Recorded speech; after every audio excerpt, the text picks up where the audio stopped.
Okay, well, atamaria, everyone. Ngā mihi nui kia koutou, ko Nina Khouri tōku ingoa.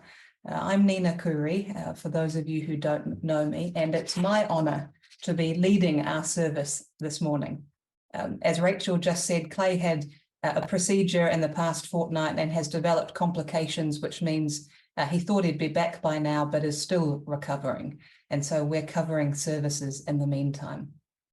Clay, if you watch this later, and perhaps Rachel, can you tell him our thoughts and prayers are with you and get better quickly, okay? And thank you to Betsy and Shireen and Rachel for helping pull this service together at short notice. So you'll see Rachel helping with tech as we go through, and Betsy and Shireen have been in the background helping me think of music and little bits and pieces to mean that we have what we have this morning, and I hope it suffices. So it's my honour to say today, tēnā koutou te whānau o Auckland Unitarian, tēnā koutou ngā manuhiri. Greetings to you, Auckland Unitarian family, and greetings to our guests. Nau mai, haere mai, ki tēnei whare karakia o te atua. Welcome to this church, a space of connectedness made sacred by Auckland Unitarians. And on this day, where our church building, which was first opened in 1901, so over 120 years ago, has members of our congregation in it for the first time in a long time. And here I'm adopting the words of Marilyn Pakowski from the UUA website. We know you come here, all of you, whether you're in person or on Zoom with us this morning, for different reasons. To find community, to seek your spiritual and personal truths, to question, to nurture your heart and soul, to be nurtured, to explore new ideas, to find comfort, and perhaps to find the answers to some of your bigger questions. So, tēnā koutou, tēnā tātou katoa. Kia ora, hui hui mai tātou. Greetings and welcome to you all. Let's gather now for a good discussion. So, my opening words are from Chip Roush, again from the UU website. We're about to enter sacred time. We're about to make this time and this place, both physical and metaphysical, sacred by our presence and our intention.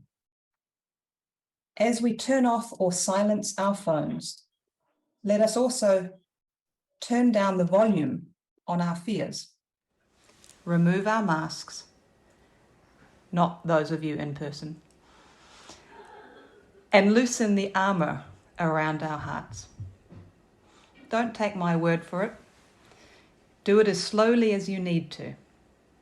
If you take a little risk with these good people, you may find that they have the same human needs as you do.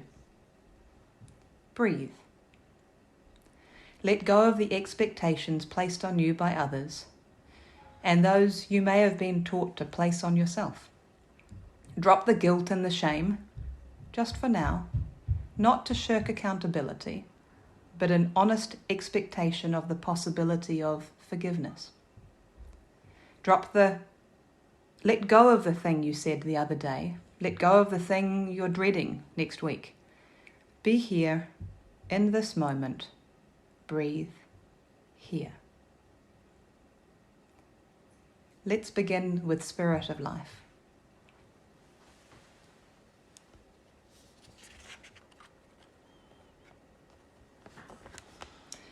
Let's light the chalice. Tess, would you? And I'll light one here, and light your candles too, those of you on screen.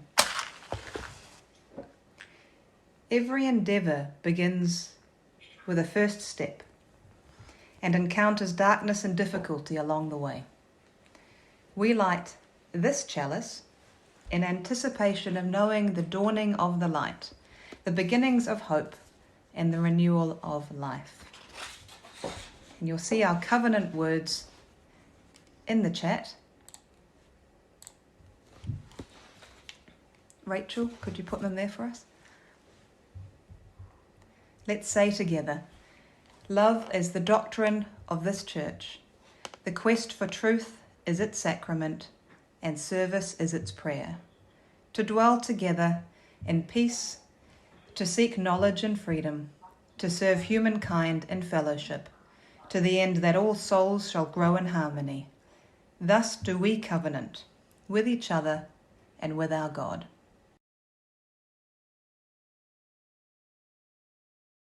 Okay, well then over to me. The title of my address today is That I Might Know My Mind. And let me give you a sense of where I'm going with this. There are just so many things to worry about right now, it feels like. There are so many things that I worry about. Here's a list from the last week. Whether I'm parenting my kids right, whether they're getting enough vegetables, whether I'm getting enough vegetables, whether I'll do a good job at work next week, whether a new COVID variant will be even worse, that nuclear power station in Ukraine that's being shelled, the economy, the cost of living, whether a recession is coming and whether that will even fix inflation if it does come, climate change naturally, whether I'll do a good enough job with this service. There's a lot to worry about. And that's on top of all the other mundane and routine things to think about and remember every day. We're learning now that the way that we live, including with our phones and social media and technology, that distraction and its flip side, the ability to focus, is becoming harder, right? I have what Buddhists and meditators call a monkey mind. Hands up if you've heard of the concept of a monkey mind before. Okay, about half. A monkey mind is, as it sounds, like a wild animal, a mind that's going in more than one direction at a time and swinging from one branch of thought to the next.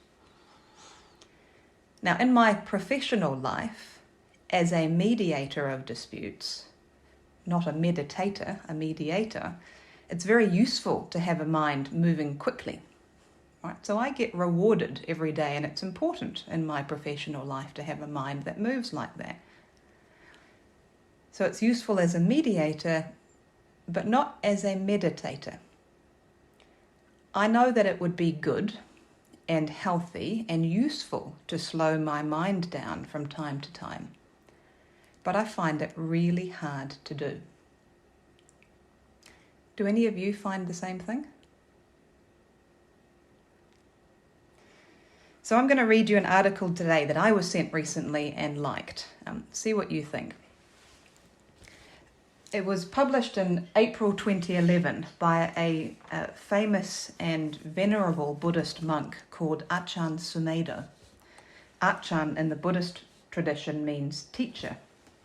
And Ajahn Sumedho is an American who became a monk in the 1960s in the Theravada Buddhist forest tradition of northeast Thailand. So Ajahn Sumedho helped establish monasteries in this tradition in the West. There's the HQ monastery in the UK, and then branch monasteries around the world. And there are two in New Zealand, one in Auckland and Bombay, and one in the Stokes Valley in Wellington. He is a revered teacher amongst Westerners who follow the Theravada Buddhist tradition.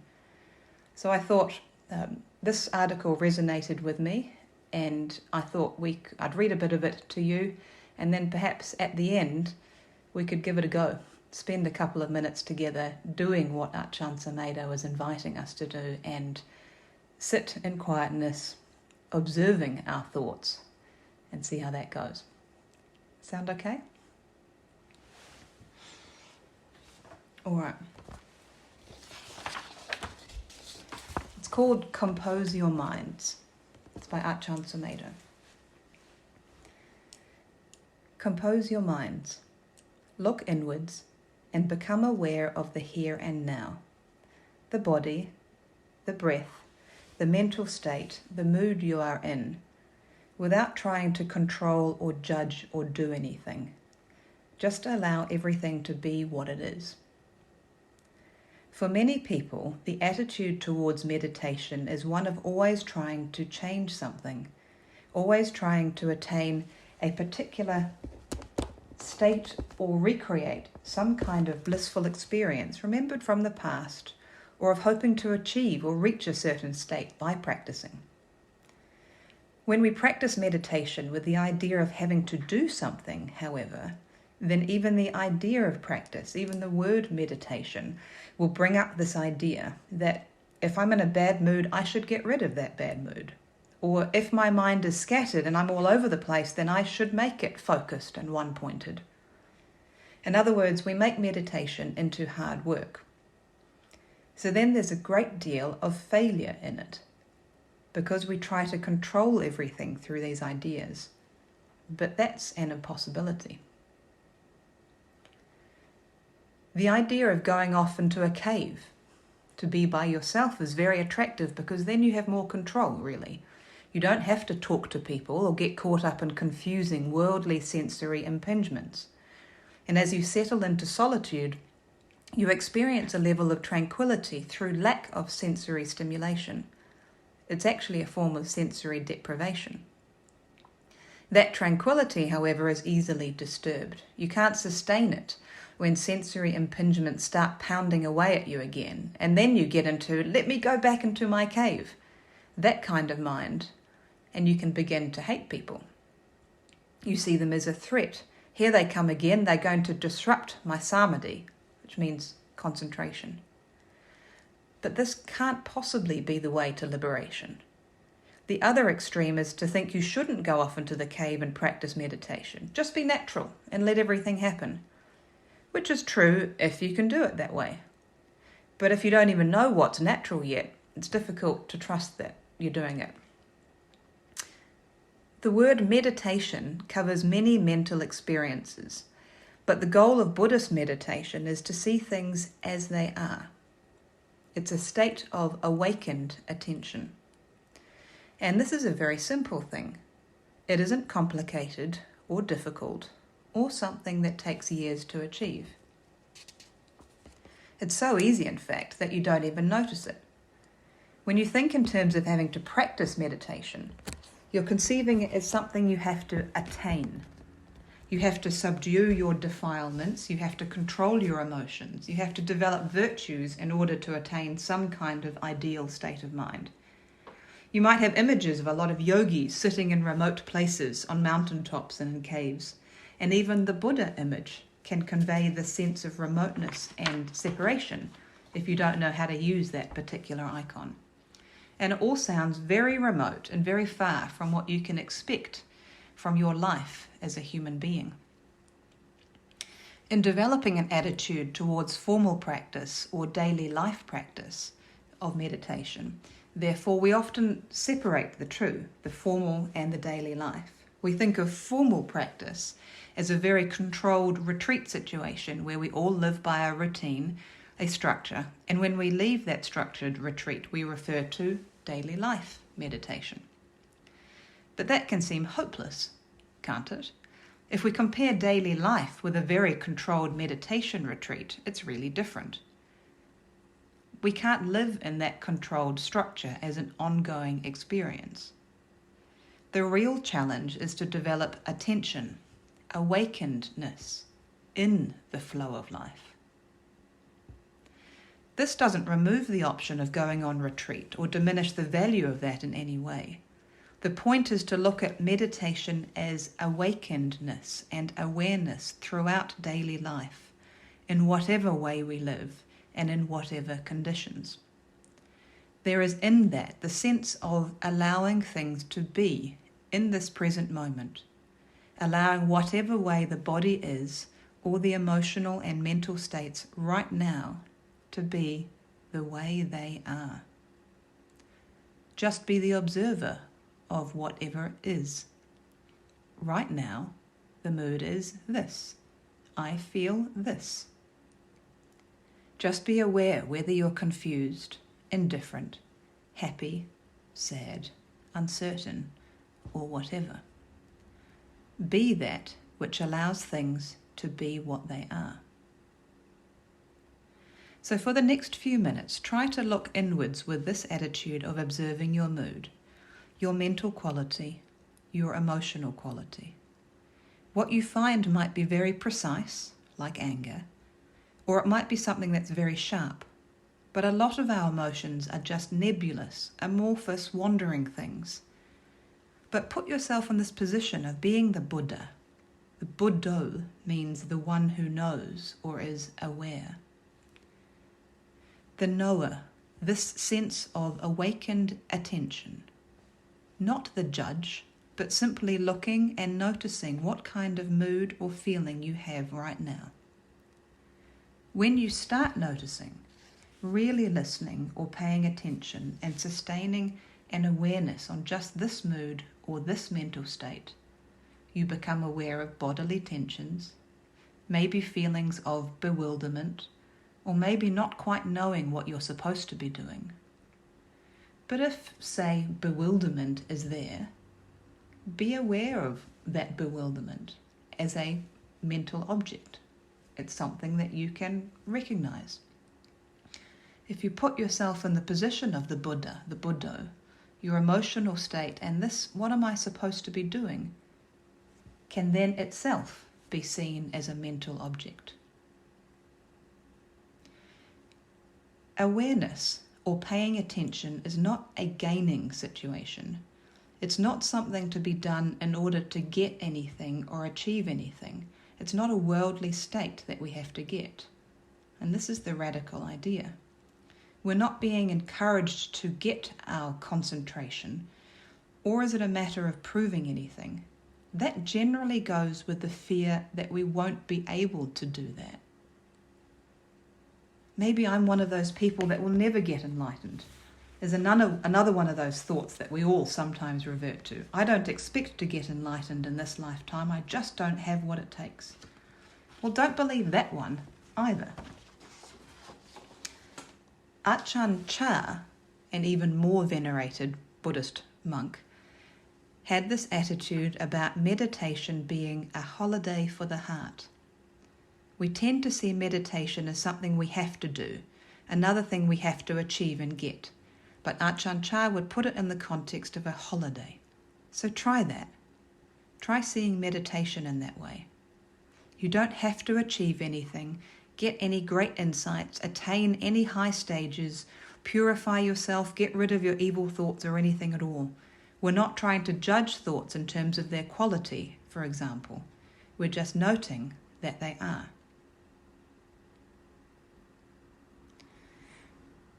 And he finishes by saying, one suggestion of how to maintain awareness is to have a sense of humility and simplicity. These things help. There is a monk at his monastery, Amaravati, who tends to strive too hard, then fail, then get depressed, then frustrated by the thought that he needs more solitude, more isolation, and a different environment.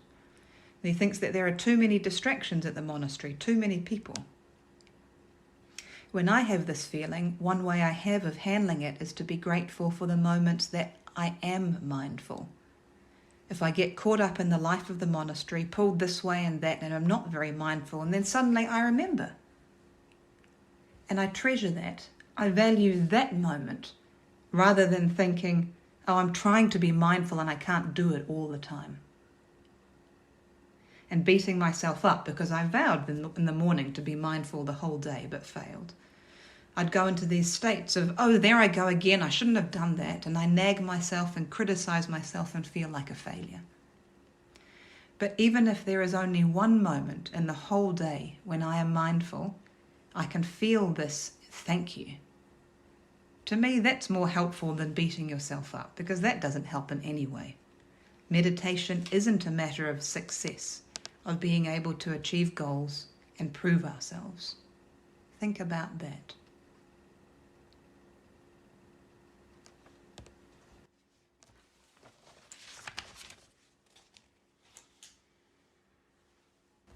Okay.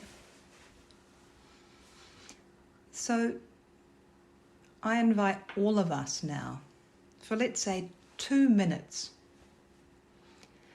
to stay here now together in silence for 2 minutes. You can put yourself on mute if you want to, but you don't have to, okay? And we're not going to go into breakouts for this. Let's just all stay together. And those of you in the church, just try to observe your thoughts in the way that Achan Samedo suggests, and breathe. Pay attention to those thoughts with radical acceptance. This is. It just is. And that's okay. Let's start now. And if your mind wanders, notice that too. And that's okay.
That's 1 minute. 1 minute more.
Okay, that's 2 minutes.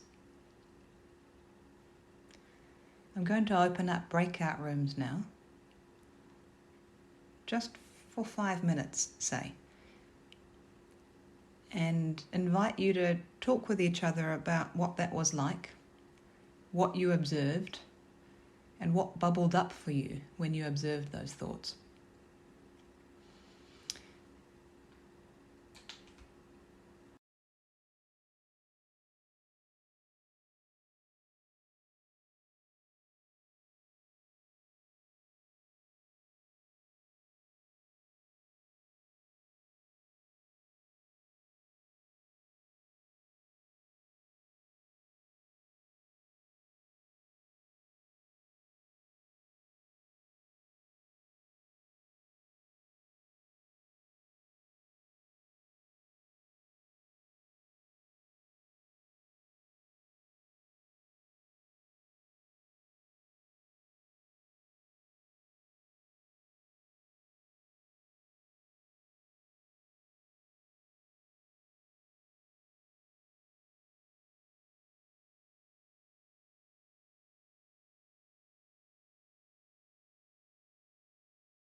Hello everyone, welcome back. over to you, Rachel, for our next hymn, Peace Like a River.